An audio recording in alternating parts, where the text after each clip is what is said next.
బాధ ఎప్పుడు బయటపడుతుందోలా? పుట్టినప్పుడు పడదు, పెంచేటప్పుడు పడదు. తనకి ఎంత కష్టం వచ్చినా బిడ్డల్ని మట్టికి మస్తు సంతోషంగా చూసుకోవాలనుకుంటాడు.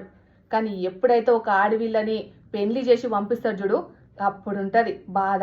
ఎంత బాధపడతాడో ఆ తండ్రి కళ్ళల్లో నీళ్ళు ఆ రోజు కానొస్తాయోలా. ఆ తల్లిని ఇక ఎవరైతే అల్లుడు ఉంటారో అల్లునికి అప్పచెప్పేటప్పుడు ఎంత కుమిలిపోతాడు, ఎంత బాధపడతాడో చూస్తే మస్తు బాధ అనిపిస్తుంది. ఆ కార్యం జరిగేటప్పుడు ఎంతమంది ఆడపిల్లలు చుట్టుముట్టున్నా మగపిల్లలు చుట్టుముట్టున్నా అందరు బాధపడతారు, అందరు ఏడుస్తారు, లోపల కుమిలిపోతుంటారు కూడా. ఇగో వీడియో చూసినాక నాకు అదంతా గుర్తుకొచ్చిందోలా. మీరు కూడా నా కూతురు నాకు హార్టే. నేను ఎందుకంటే చాలా కష్టం వచ్చి నా కూతురుని స్థాయి తీసుకొచ్చుకున్నారు.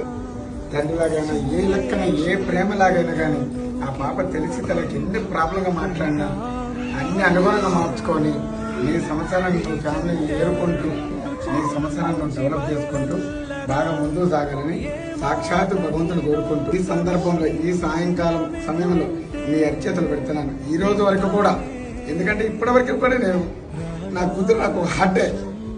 నేను ఎందుకంటే చాలా కష్టం వచ్చి నా కూతురుని స్థాయి తీసుకొచ్చుకున్నారు. నాకు చాలా అందుకే చెప్తున్నాను. నీకే ఒకటి ఇంకోటి కొన్నాను, నా కూతురంతా నిన్ను కూడా ఆ విధంగా చూసుకునే బాధ్యత నాకు ఉంది. కొమ్మ సాపాపన్నగా నువ్వు సర్దుకొని అన్ని నువ్వే రూట్లో తీసుకోవాలి తప్ప. ఎందుకంటే నేను చాలా కష్టం నుంచి వచ్చి స్థాయికి మీ చేతిలో పెడతానండి పాపని.